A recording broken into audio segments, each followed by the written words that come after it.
날마다 우리에게 좋은 것을 주신 하나님을 찬양합니다. 이 시간도 말씀을 통해서 저희 은혜를 주시고 우리 하나님의 예배의 복을 누릴 수 있는 비결을 다시 한번 가르쳐 주셔서 우리의 전 삶이 하나님께 주시는 그 복을 누리며 살아갈 수 있는 저희들이 되게 도와주시옵소서.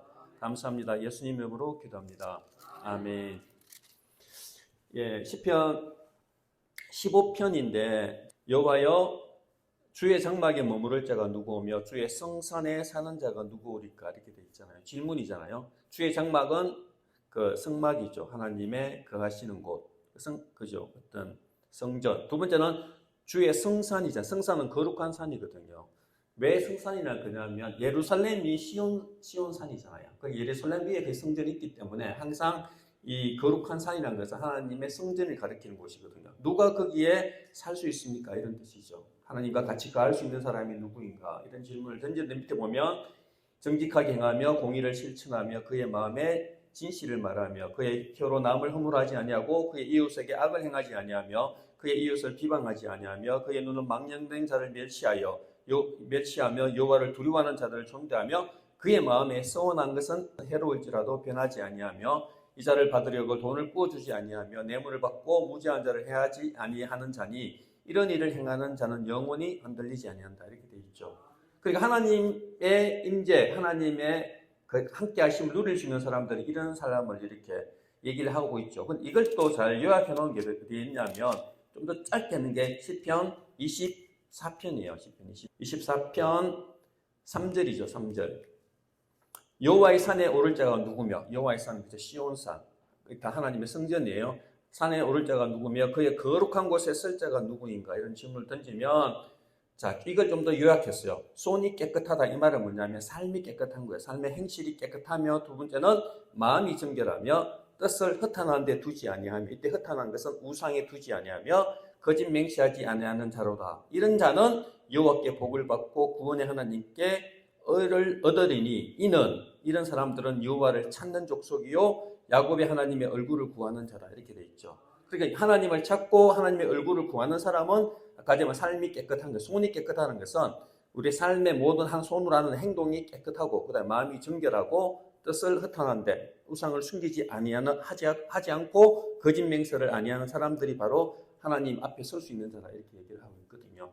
하나님 앞에 선다는 것은 하나님의 거룩이고 거룩에 참여하는 게 예배고 예배는 기쁨이라 그랬잖아요. 그리고 우리가 보면 하나님께서 나의 뿔을 들소의 뿔처럼 드신다고 힘이 회복되어지고 그다음 내 머리에 신선한 기름을 올리브 기름을 부었었을 때 지쳤던 내 영혼이 다시 한번 생기가 돌고 두 번째는 치유가 되어지고 세 번째 기쁨이 생겨난다 그랬잖아요. 그리고 그 모습을 레바논의 백향옥과 종려나무와 같다. 종려나무는 팜출이라 그랬죠. 출애굽기 15장에 엘림에 이르렀을 때 느끼는 종려나무죠. 생명나무 이런 것들을 누린다 그랬잖아요. 하나님의 거룩에 참여했을 때 그 거룩이 기쁨으로 긍정적으로 우리에게 온다 말씀했잖아요. 근데 그게 가장 잘 다루고 있는 게 무엇인가를 보니까 레위기잖아, 레위기. 그렇죠? 그래서 제가 오늘은 레위기 전체를 간단하게 요약하고 그 다음에 이건 오늘 예배와 연결시켜 볼게요. 모세오경은 연결되어 있거든요. 창세기, 출애굽기, 레위기, 민수기, 신명기잖아요. 오경 중에 중간이 뭐예요? 레위기잖아요. 그게 뭐냐면 그래서 학자들은 어떻게 보면 레위기가 모세의 중심 메시지다 이렇게 얘기하거든요.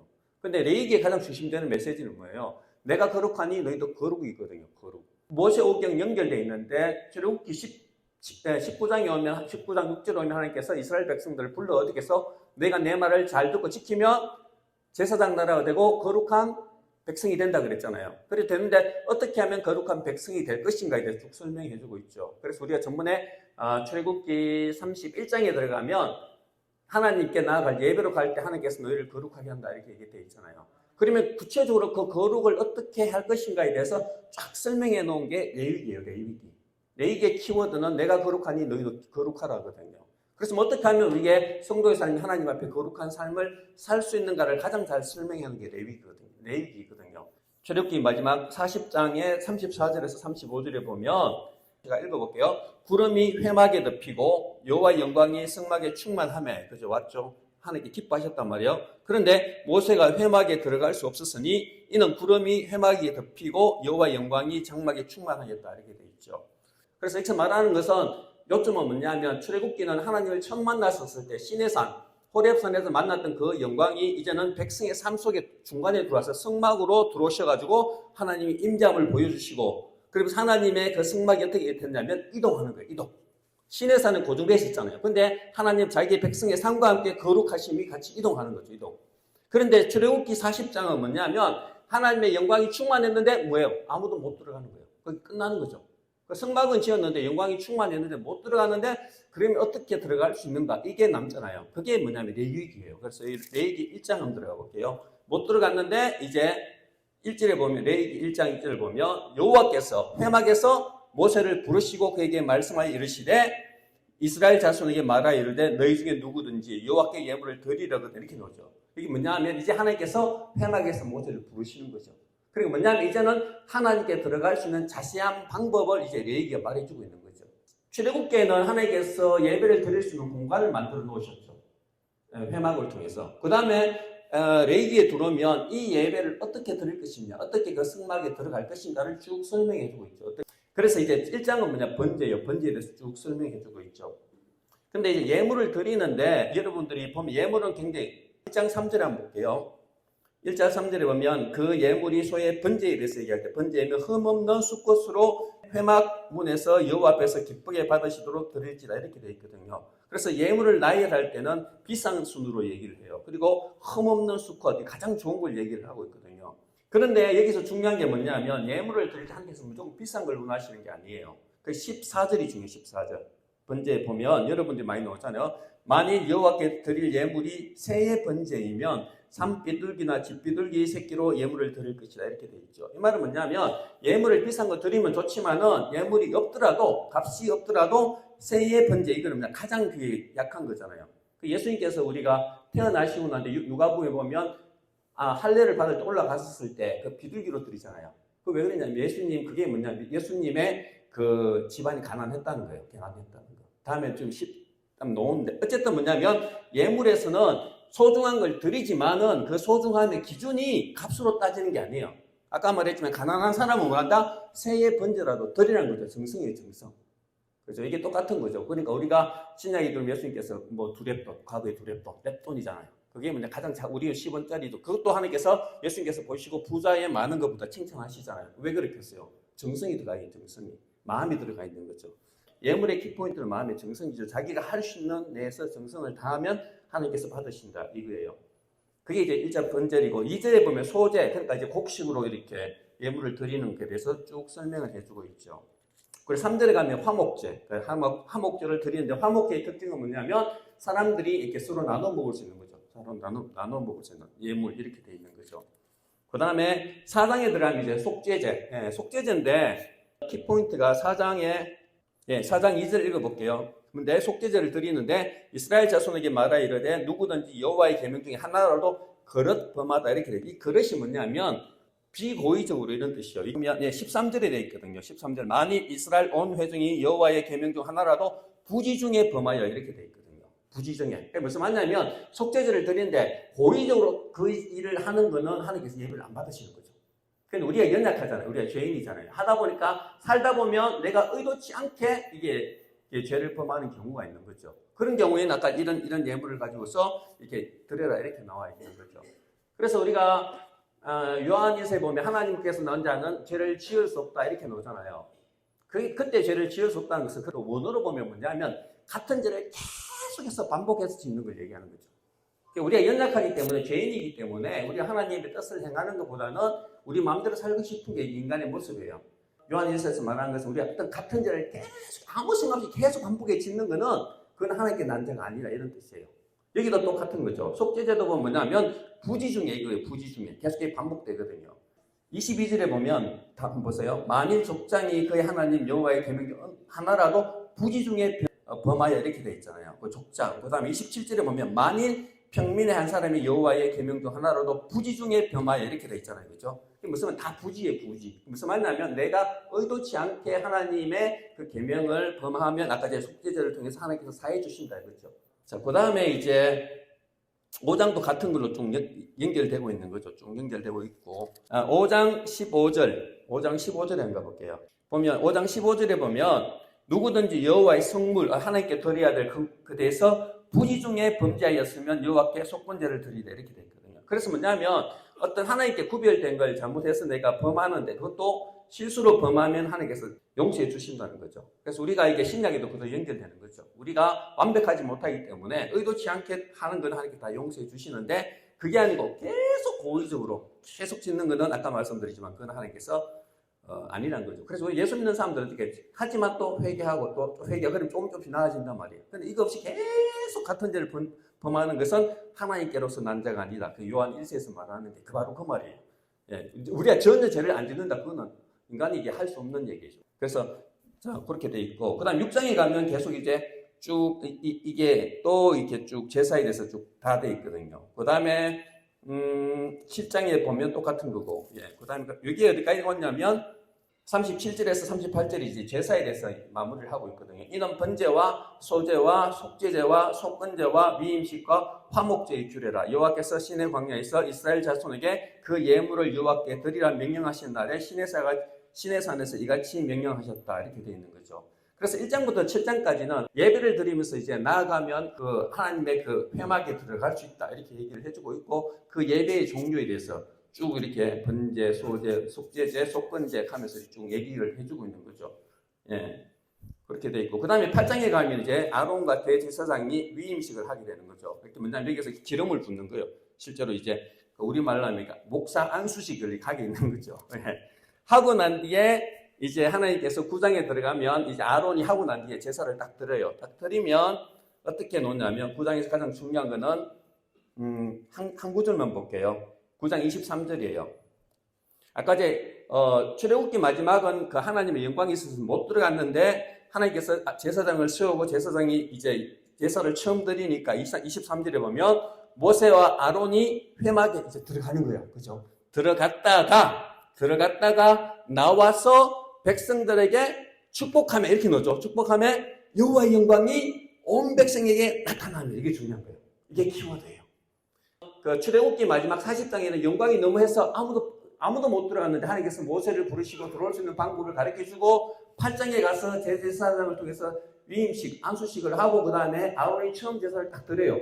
딱 드리는 그 순간에 이제 9장 23절이에요. 이게 이게 키워드죠. 다시 한번 읽어볼까요? 모세와 아론이 어떻게 한다? 이제는 회막에 들어갔다가 나와서 백성에게 축복하며 여호와의 영광이 온 백성에게 나타나며 이게 되거든요. 예배를 드릴 때 어떻게 해야 될 것인가를 쭉 설명해 주는 게 10장부터예요. 키워드만 볼게요. 10장 10절이에요. 자, 예배를 드릴 때 중요한 것은 10절에 보면 그리하여야 너희가 거룩하고 속된 것을 분별하여 부정하고 정한 것을 분별하고 이렇게 돼 있죠. 이게 키워드예요. 예배를 드릴 때는 거룩한 것하고 거룩하지 않는 것과 부정하고 정한 것을 분별해라. 이 분별하다는 게 뭐냐면 나누다 이 뜻이요. 이 나누는 건 뭐냐면 창세기 1장에 하나님께서 어떻게 해서 말씀하셨을 때 빛과 어둠을 나누잖아요. 하나님이 창조할 때 가장 중요한 건 혼돈 속에 있었잖아요. 그렇죠. 땅이 공하고 혼돈했는데 하나님이 딱 들어오고 말씀하시니까 뭐예요? 혼돈이 정리가 되고 질서가 잡히잖아요. 그때 하는 게 뭐냐면 삶 속에서 이게 나뉘다 뜻이거든요. 그 중요한 건 이 키워드가 뭐냐면 예배자에 들어갈 때는 모든 재물들이 어떻게 하냐면 거룩하고 속된 것, 그 다음에 부정하고 정한 것이 뭐야? 나누어져야 된다는 거예요. 이게 중요한 거죠. 구별. 이게 키워드예요. 거룩은 구별이에요. 로마서 12장 2절 너희는 이스라엘을 본받지 말고, 그죠? 그게 그 말이에요. 그 말. 이게 뭐냐면 분별. 하나님께서 하듯이 예배는 구별되어 있어요. 구별. 나누어진 것을로 하나님 앞에 거룩하게 들어가야 된다는 거죠. 그래서 부정하고 정하다 이 말은 뭐냐면 우리가 신체적으로 깨끗하다 이게 아니고 하나님께 나아가는데 방해되는 걸 기준으로 하는 거죠. 하나님 보시기에. 키워드는 뭐냐면 구별된 것으로 드리는 게 예배다. 이게 키워드죠. 10장에 보면. 예. 그리고 11장에 들어가면 이제 정한 짐승, 우리가 뭐 돼지라든지 약간 나오잖아요. 뭐 소 이런 게 나오거든요. 정한 짐승과 정하지 않는 짐승에 쭉 얘기를 하고 있어요. 쭉 얘기를 하고 있는데, 자, 이것도 보면, 11장 44절이 이제 키워드예요. 키워드. 제가 한번 읽어볼게요. 자, 나는 여호와 너희 하나님이라 내가 거룩하니 너희도 몸을 구별하여 거룩하게 하고 땅에 기는 길 짐승으로 말미암아 스스로 더럽히지 말라. 그죠? 자, 그 다음에 나는 너희 하나님이 되려고 너희를 애굽 땅에서 인도하여 낸 여호와라. 내가 거룩하니 너희도 거룩하다. 이거예요. 중요한 거죠. 하나님을 우리가 닮아가야 되는 내가 거룩하니 너희도 거룩할지니라. 이는 짐승과 새와 물에서 움직이는 모든 생물과 땅에 기는 모든 길짐승에 대한 규례니 부정하고 정한 것과 먹을 생명과 먹지 못할 생물을 분별할 것이다. 이렇게 됐죠. 이게 분별이 뭐냐면 구분해라는 뜻이에요. 자, 근데 11장에 보면 돼지 뭐 이렇게 많이 나오는데 소는 이제 먹을 수 있는데 돼지를 못 먹고 이렇게 나오는데 이게 무슨 이유인가를 많이 했는데 키워드는 뭐냐면 이 부분이에요. 구별하는 뜻이에요. 왜냐하면 신약에 오면 예수님께서 이거 없애버리죠. 입으로 들어가는 것이 부정한 것이 아니고 속에서 나오는 게 부정하다 이렇게 얘기를 하잖아요. 사도행전 10장에 가면 고넬료 집에 갈 때 베드로가 환상을 보잖아요. 그 보자기 안에 부정한 짐승들이 내려오니까 베드로가 유대인이니까 못 먹는다 그러니까 하나님께서 내가 거룩하다는 것을 내가 부정하다 얘기하지 마라 그러잖아요. 그리고 난 뒤에 고넬료가 오잖아요. 그게 뭐냐면 고넬료가 이방인들은 유대인들은 부정한 거예요. 같이 어울리면 안 되는 거예요. 그런데 아까 이제 그 보자기를 보고 베드로가 보고도 뭐가 뭔지 몰라서 하고 있으니까 고넬료가 오잖아요. 가서 보니까 거기에 성령이 임하잖아요. 그러니까 놀라잖아요. 아, 하나님께서 성령이 이방인에게 임한 걸 보고 놀라는 거죠. 그래서 무슨 말냐면 부정하고 정하고는 11장에 나온 이거는 신약에 들어오게 되면 예수님께서 패하세요.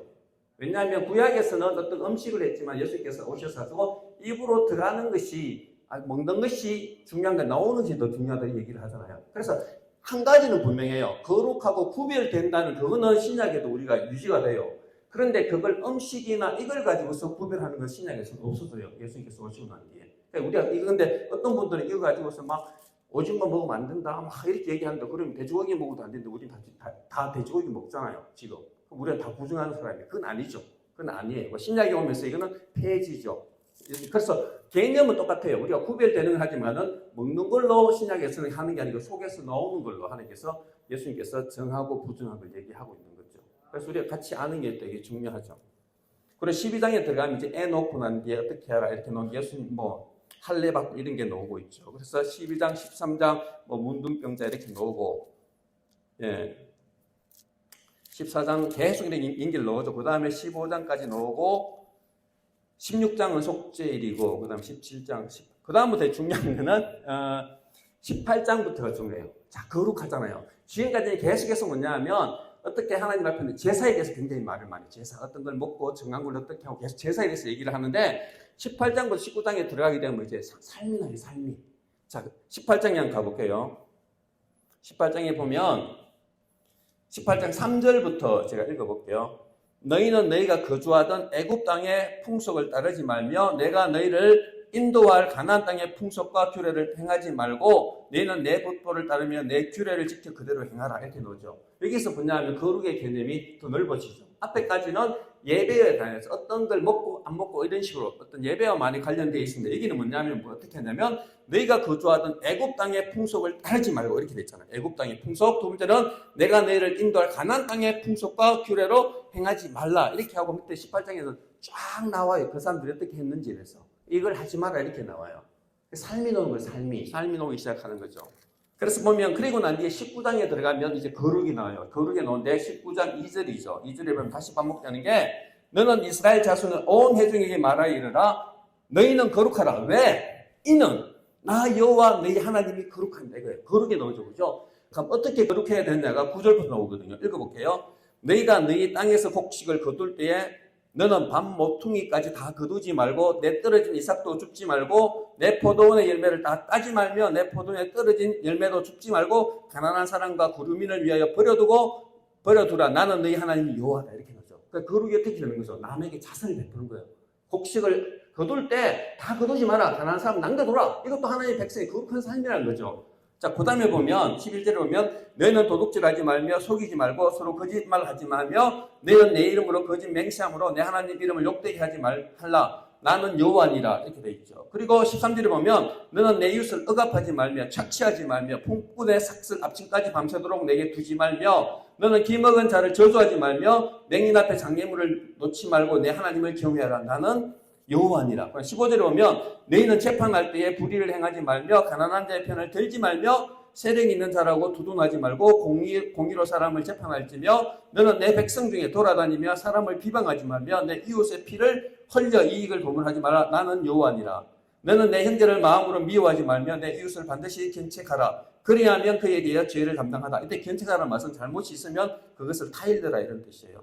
그 18절에 보면 이제 우리가 잘 아는 예수님께서 하신 말씀이 있어요. 원수를 갚지 말고 동포를 원망하지 말며 내 이웃 사랑하기를 내 자신과 같이 하라. 이렇게 돼 있잖아요. 큰 계명이 뭐냐? 내 마음과 뜻과 정성을 다 하나님을 사랑하고 내 이웃을 내 몸같이 사랑하다. 이게 두 가지잖아요. 이게 뭐냐면 예수님께서 구약을 요약했을 때 신명기 6장과 레위기 19장 18절에 가서 얘기한 거죠. 그래서 뭐냐? 우리가 거룩의 개념이 들어갈 때 뭐예요? 이게 다 하나님을 거룩하다는 거예요. 이게 무슨 말이냐면 우리가 삶으로 드러나는 것. 아까 말했잖아요. 가난한 사람을 위해서 뭔가를 남겨두고 그 다음에 공평하게 재판을 하고 뇌물을 받지 말고 미워하지 않고 이런 거 있잖아요. 이런 것들이 다 거룩에 포함되어 있다는 거예요. 여기서 말하는 거룩은 두 가지예요. 그러니까 삶으로 하나님 앞에 나아갈 때 어떻게 거룩하게 나아갈 것인가. 두 번째는 뭐냐면 우리의 삶 속에서 어떻게 거룩을 실천하며 살 것인가. 두 가지가 결합되어 있어요. 이 두 가지 예배와 그다음에 삶이 결합되어 있는 거죠. 근데 이게 분리되면 안 되는 거죠. 앞에서 지금까지는 다 요약하는 말이에요. 자, 20장 22절부터 제가 한번 읽어볼게요. 너희는 나의 모든 규례와 법도를 지켜 행하라. 그리하여 내가 너희를 인도하여 거주하게 하는 땅이 너희를 토하지 않게 하리라. 자, 보면 너희는 내가 너희 앞에서 쫓아내는 족속의 풍속을 따르지 말라. 그들이 이 모든 일을 행함으로 내가 그들을 가증하게 여긴다. 이런 뜻이죠. 그게 뭐냐면 가나안 족속이 아까 전에 뭐냐면 쫓아난 이유는 레위기 18장에 다 나와요. 그것 때문에 하나님께서 가나안 족속을 쫓아내버린 거죠. 왜냐하면 땅의 주인은 하나님이세요. 하나님이신데 그 땅을 가나안 족속들이 더럽혔기 때문에 그죠? 풍속을 더럽혔기 때문에 쫓아내버리는 거죠. 그러니까 너희도 똑같이 하면 너희도 쫓아난다. 이렇게 얘기를 하고 계시는 거죠. 자, 그래서 뭐냐 삶이 이제 바뀌어야 되는데 두 번째 뭐냐면 24절에 보면 내가 전에 너희에게 이르기를 너희가 그들의 땅을 기업으로 받을 것이라 내가 그 땅 곧 젖과 꿀이 흐르는 땅을 너희에게 주어 유업을 삼게 하리라 하였노라. 나는 너희를 만민 중에 구별한 너희의 하나님 여호와다. 이렇게 되어 있죠. 이 구별이 뭐냐면 만민 중에서 너희를 따로 뽑았다 이런 뜻이야. 아까 이제 창세기 1장에 구별했다. 여러 민족이 있는데 내가 너를 특별히 이렇게 뽑아냈다 이런 뜻이에요. 이유가 있는 거죠. 그래서 뭐냐면 또 앞에 요약해주고 너희는 짐승이 정하고 깨끗하고 부정함과 새가 정하고 부정함을 서로 구별해라. 아까 삶이 구별해라 말이야. 구별하고 내가 너희를 위하여 부정한 것으로 구별한 짐승이나 새나 땅에 기는 것들로 너희의 몸을 더럽히지 말라. 이렇게 돼 있죠. 삶이 구별되어야 된다는 거죠. 그래서 뭐냐면 26절에 보면 너희는 나의 이래에 거룩할지다. 이는 나 여호와가 거룩하고 내가 또 너희를 나의 소유로 삼으려고 너희를 만민 중에서 구별하였다. 이렇게 돼 있죠. 그러니까 우리가 뭐냐면 구별되어지고 그 다음에 아까 말한 뭐냐면 하나님 앞에 거룩해질 때 아까 이제 출애굽기 19장 6절에 말했던 너희는 나의 모든 소유가 된다는 거죠. 그래서 우리가 거룩해지지 아니하면 하나님의 백성이지만은 아까 말했지만은 이방인과 같이 이렇게 하나님 앞에서 소유가 될 수 없다는 걸 얘기하고 있는 거죠. 그래서 레위기는 두 가지 측면이죠. 예배와 삶이에요. 같이 연결되어 있는 거죠. 이게 떨어져서는 온전한 거룩이 이루어질 수 없다고 계속 얘기하고 있는 거죠. 그리고 난 전번에 23장에 들어가면 하나님께서 이제 절기를 얘기해서 우리 했던 거, 그죠? 뭐 안식일이라든지 이게 쭉쭉 나오잖아요. 쭉쭉 나오는데 23장에 한번 들어가 볼까요? 이걸 먼저 하고 난 뒤에 예수님께서 제일 마지막에 이제 절기를 말해주고 있거든요. 23장. 근데 절기를 얘기할 때 어떻게 얘기하냐면, 자, 23장 2절부터 제가 읽어볼게요. 23장 2절. 이스라엘 자손에게 이르라 이것이 나의 절기들이니 너희가 성회로 공포하리. 성회는 거룩한 모임이에요. 거룩한.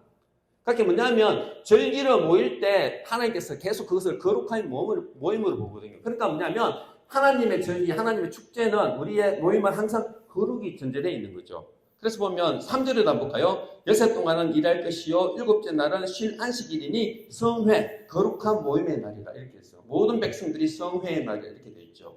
4절에 보면 이것이 그 정한 때에 성회를 공포할 여호와의 절기들이라. 성회, 거룩이 되어 있죠. 그렇죠?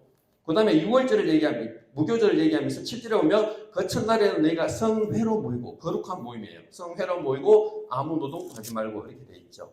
그 다음에 오순절에 가면 이제 뭐냐면 21절이에요.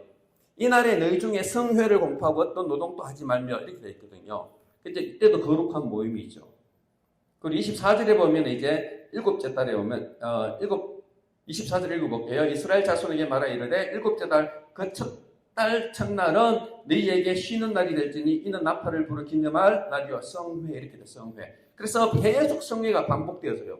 읽어보시면 그렇게 뭐냐면 하나님의 예배가 되려면 뭐예요? 거룩한 모임이 돼야 되는 거죠. 그러니까 앞에 22장 앞에 있는데 하나님께서 어떻게 거룩하게 살아야 될지를 다 얘기했잖아요. 예배는 이렇게 거룩하게 드리고 그 다음에 내 삶은 이렇게 거룩하게 됐다. 그리고 난 뒤에 최종적으로 그게 묶여서 23장에 들어오면 하나님께서 절기를 선포하시는 거예요.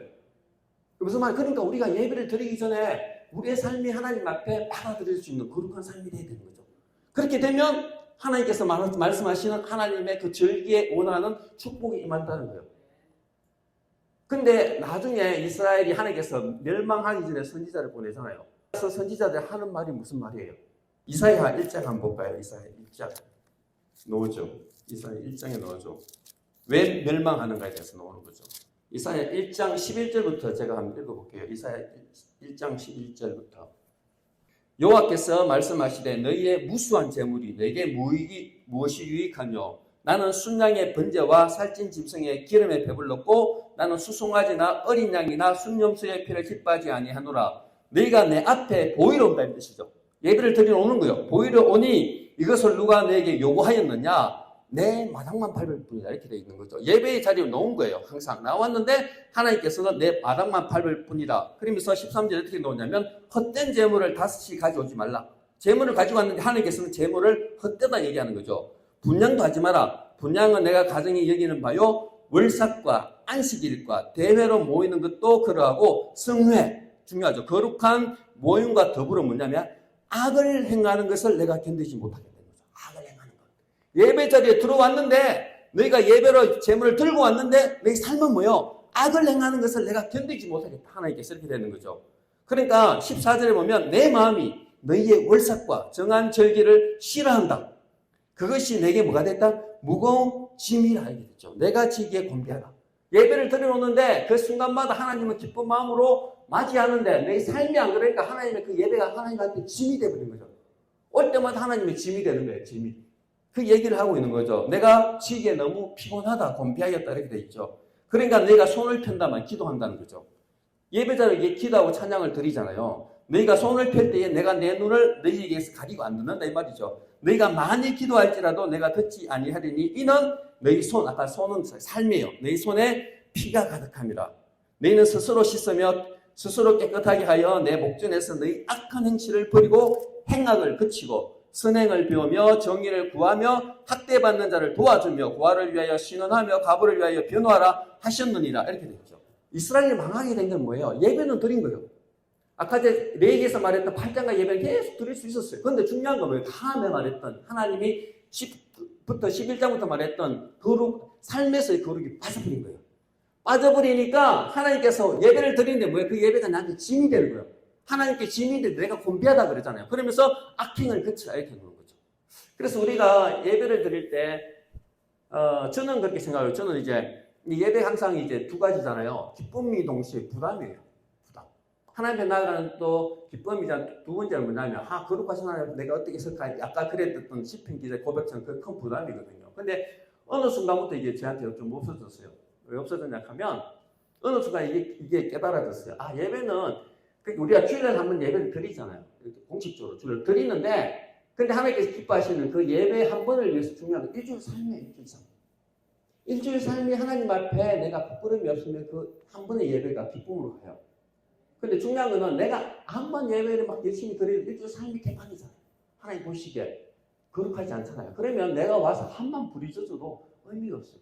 예배가 막 목만 아파. 예를 들자면 찬양을 들 때 기쁜 게 목만 아파. 이게 똑같은 거예요.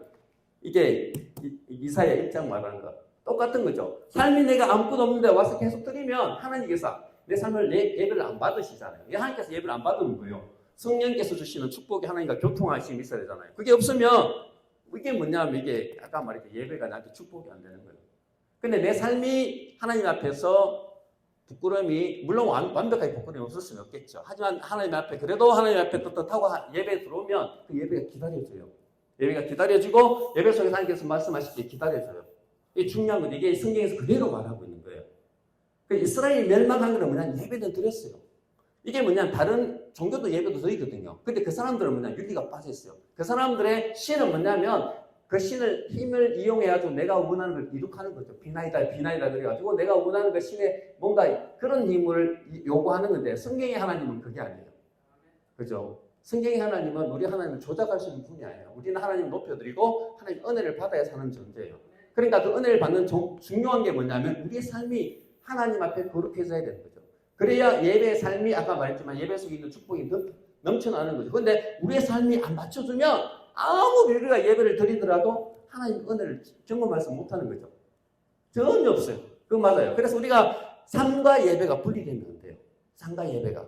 이게 굉장히 중요한 거죠. 한 군데 더 볼까요? 아모스 8장 3절부터 읽어볼게요. 그날에 궁전의 노래가 애국으로 변할 것이며 곳곳에 사람 시체가 많아서 사람이 잠잠히 그 시체들을 내어버리리라. 주 여호와의 말씀이니라. 가난한 자를 삼키며 땅에 힘없는 자들을 망하게 하려는 자들아 이 말을 들으라. 너희가 이러기를 월삭이 언제 지나서 우리가 곡식을 팔며 안식일이 언제 지나서 우리가 밀을 내게 할꼬 에바를 작게 하고 세게를 크게 하여 거짓 저울로 속이며 언으로 힘없는 자를 사며 신 한 켤레로 가난한 자를 사며 찌꺼기 밀을 팔자 하는도다. 이렇게 돼 있죠. 여호와께서 야곱의 영광을 두고 맹세하되 내가 그들의 모든 행위를 절대로 잊지 아니하리라 하셨나니 이로 말미암아 땅이 떨지 않겠으며 그 가운데 모든 주민이 애통하지 않겠느냐. 온 땅이 강에 넘친같이 솟아오르며 애굽 강같이 뛰놀다가 낮아지리라. 주 여호와의 말씀이니라. 그날에 내가 해를 대낮에 치게 하며 백주의 땅을 캄캄하게 하며 10절이죠. 너희 절기를 애통으로 너희 모든 노래를 애곡으로 변하게 하며 모든 사람에게 굵은 배와 허리를 동이게 하며 모든 머리를 대머리가 되게 하며 독자의 죽음으로 말미암아 애통하듯 하게 하며 결국은 공무원 날과 같게 되리라. 이렇게 되어 있죠. 이 멸망이거든요. 그 이유가 뭐냐면 5절에 나와 보세요. 예배를 드릴 때 어떻게 드린다고요? 월삭이잖아요. 월삭 예배가 있어요. 언제 지나가? 예배를 드리면서 예배 들어온 사람 오면서 이거 빨리 지나가야 될 때 얘기하는 거예요. 예배 드리면서 빨리 지나가야 될 텐데. 두 번째는 안식일이 언제 지나간다. 안식일 또 오니까 안식일 지키기 빨리 지나갔으면 좋겠다. 그 이유가 뭐냐? 어떻게 했냐면 이유가 뭐냐면 우리가 밀을 팔까 뜻은 먹는 밀이 있잖아요. 밀을 내게 하고 에바는 뭐냐면 대의 돼, 한 대, 두 대. 그러니까 밀을 하는 그 대가 에바는 작게 하는 작게. 딱 예를 들자면 이만큼 큰 걸 팔 때는 이만큼 대를 작게 해서 파는 거예요. 속이는 거죠. 그 다음에 세게는 뭐냐면 무게의 추를 크게 하여 거짓적으로 속이고 이렇게 되어 있는 거죠. 그게 무슨 말이냐면 예배 자리에 들어갔으면서 빨리 지나갔으면 좋겠다. 마음은 어디에 있느냐? 장사하는 장사. 밀도 팔고 아까 말했잖아요. 밀을 파는데 에바 파는데 그것도 거짓으로 파는 거예요. 아까 이제 대는 적게 하고 무게는 크게 하여 거짓적으로 속이며 언으로 힘없는 자를 사며 이렇게 돼 있죠. 그게 무슨 말이냐면 예배가 형식이 되는 거죠. 아까 똑같은 거죠. 예배자의 형식으로 나와서 예배 드리는데 마음은 어디가 있다? 자기가 파는 그 일하는 데 가 있는 거죠. 그리고 그 일도 뭐냐면 돈 벌려고 대를 적게 하고 무게를 해가지고 하는 그런 속이려는 그런 마음이 가 있는 거죠. 그러니까 하나님께서 어떻게 하냐면 아까 너희가 그렇게 하니까 아까 10절에 보면 너희 절기를 애통으로 너희 모든 노래를 애곡으로 변하게 하며 모든 사람에게 굵은 배로 허리를 동이게 하며 너희 머리를 대머리가 되게 하리라 이렇게 돼 있죠. 아까 그런 거예요. 예배의 타락이에요. 타락. 아모스는 언제 했냐면 여로보암이거든요. 북이스라엘. 솔로몬 이후에 가장 광대했던 나라가 한 시기 한번 와요. 여로보암. 그 다음에 그때 우시아 시대거든요. 우시아 시대. 근데 여로보암이 753년에 죽죠. 북이스라엘 722년에 망하거든요. 여로보암이 있었을 때 엄청나게 부강했단 말이에요. 그러니까 그때 30년 후에 그죠? 30년에 망한다고 생각을 못했던 거예요. 그때 아모스가 나타나고 이 얘기를 하는 거죠. 너희가 엄청나게 부한데 실제로 그 안에 보면 너희가 하나님 뜻대로 살아서 부한 게 아니고 이렇게 속여가지고 부했단 말이에요. 그러니까 멸망이 온다 그러거든요. 그리고 난 뒤에 여로보암이 죽고 난 뒤에 30년 동안 망해버리거든요. 그대로 가거든요. 이게 선지자, 이사야 선지자는 남유다에 대해서 그렇게 얘기를 해요. 하나님께서 원하시는 진짜 예배는 뭐냐 하면 축복을 누리려면 그렇잖아요. 삶이 분리된 예배는 하나님께서 기뻐하지 않는 거예요. 오히려 그것 때문에 예배는 드렸지만 그것 때문에 망하는 거죠. 그래서 이걸 잘 말해주고 있는 게 뭐냐면 미가 6장이에요. 미가 6장. 미가 선지자가 이 얘기를 잘 하거든요. 미가 6장 6절이에요. 이게 선지서의 이게 마지막 요약이라고 얘기하거든요. 자, 미가서 6장 6절. 제가 읽어볼게요. 내가 무엇을 가지고 여호와 앞에 나가며 높으신 하나님께 경배할까? 내가 번제물로 1년 된 송아지를 가지고 그 앞에 나아갈까? 여호와께서 천천에 수천 마리의 순양이나 만만의 강물 같은 기름은 하나님께 속한 거거든요. 가장 좋은 것이에요. 근데 그것을 엄청나게 많은 강물 같은 기름을 기뻐하실까? 내 허물을 위해 아니면 내가 가진 내 허물을 위해서 아니면 그것보다 더 소중한 내 맏아들을 내 영혼의 죄로 말미암아 내 몸의 열매로 드릴까? 이렇게 고민을 하는 거죠. 하나님께 어떻게 나아갈까? 그런데 8절이에요. 사람아 인자야 주께서 선한 것이 무엇임을 내게 보이셨다. 이렇게 하죠. 여호와께서 내게 구하는 것은 첫 번째 오직 정의, 하나님께서 원하는 정의를 행하며 두 번째 인자는 뭐냐면 헤세드예요. 긍휼이에요. 긍휼. 예수님께서 마태복음 보면 내가 자비를 원하고 제사를 원치 않는다. 그 호세아 6장 6절 말씀 똑같은 말이에요. 그러니까 뭐냐면 삶에서 정의를 행하고 두 번째 헤세드, 남을 긍휼히 여기고 사랑하는 인자를 사랑하며 세 번째 겸손히 내 하나님과 함께 행하는 것, 동행하는 것이 아니냐. 이게 키워드예요. 키워드. 예배도 중요하지만은 우리 삶 속에서 하나님의 뜻대로 정의를 행하고 그다음에 하나님의 자비하심을 보여주고 그다음에 세 번째는 뭐예요? 겸손하게. 이게 겸손하게. 대부분 사람들을 보면 세상에 좀 정의를 외치는 사람들은 과격해요. 사회의 정의를 굉장히 과격하잖아요. 근데 성경은 그렇지 않아요. 성경은 아까 말했던 정의를 행하고 두 번째 하나님의 인자를 보여주지만 세 번째 뭐예요? 겸손하게. 겸손하게 내 하나님과 함께 행하는 것. 같이 걸어가는 것이 아니냐. 이게 키워드예요. 이게 빠진 예배는 아무 의미가 없다는 거죠. 그래서 우리는 일주일에 한 번 모여서 하나님의 축복을 받는 시간들, 굉장히 중요한 거죠. 그때 저번에 말씀하셨던 안식일에 부르는 찬송시, 그죠? 하나님께서 우리 회복시키시고, 치유하시고, 부어주시고 하는 그것들이 얼마나 많이 있어요. 근데 그 축복을 누리려면 우리의 삶이, 일주일의 삶이 하나님 앞에 거룩해 있어야 되는 거죠. 그렇게 되면 그 축복이 계속 흘러나오는데 그렇지 않고 우리의 삶이 그렇지 않고 그냥 이렇게 들어가는 거는 아무리 하더라도 하나님의 그 축복을 못 누리는 거죠. 엄청나게 큰 교회에서 장로님이 계셨어요. 이분이 큰 회사 무슨 높은 자리에 계셨는데 해성 목사님 오라고 해서 목사님 갔대요. 거기에 갔는데 밥을 먹다가 잠시 그분 두 분 같이 있다가 잠시 떠난 사이에 직원들이 왔더래. 그래가지고 이제 같이 밥 먹다가 이제 목사님이 안녕하세요. 어디 교회 목사님이다 하길래 직원들이 목사님이 왜 왔지? 이런 표정이 있더래요. 그래가지고 목사님 잠깐 놀랬대. 그래가지고 아까 이제 그분이 우리 교회 장로님이서 이렇게 얘기한 거예요. 근데 직원들이 하는 말, 그 사람이 예수 믿었어요. 충격인 거예요. 그 목사님 굉장히 좋으신 분인데 주일날 설교 때 우리 교회 다니지 말라고. 내가 거기 있었을 때 몸을 어디에 둘지 몰랐다는 거죠. 거기 장로인데 목사님한테 너무 잘했죠. 개인적으로 잘했는데 딱 가보니까 그 사람이 장로였어. 이렇게 하는데 직원들이 놀란 표정을 보고 목사님이 말했다게 이게 이래가지고 너무너무 부끄러웠대요. 그게 이제 비단 한 예일 수도 있죠. 우리가 그걸 보면서 우리가 다 하나님 앞에서 다 부족한 죄인이지만은 그거 보고 우리 교훈을 받아야 되는 거죠. 우리의 삶이, 그렇죠. 우리 하나님의 그 복을 누리려면 지속적으로 하나님 앞에서 구별되고 하나님께서 원하시는 삶을 살아야 되는 거죠. 그러니까 아까 말했던 시편 15편의 말이 맞는 거죠. 누가 오를 수 있는가? 손이 깨끗하고 마음이 정결하고 하나님의 공의를 행하는 사람이 지속적으로 안식의 복을 누릴 수 있다는 거죠. 거룩은 예배와 더불어 우리의 삶이 예배가 되는 거죠. 그럴 때 하나님께서 주일날 예배는 그냥 덤으로 부으시는 거죠.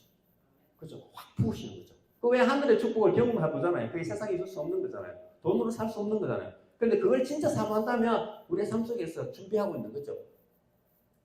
그래서 예배를 기다리는 마음처럼 우리가 삶을 준비하면 좋겠다. 그러면 하나님께서 정말 기뻐하시는 그 축복을 누릴 수 있다고 성경은 말하고 있습니다.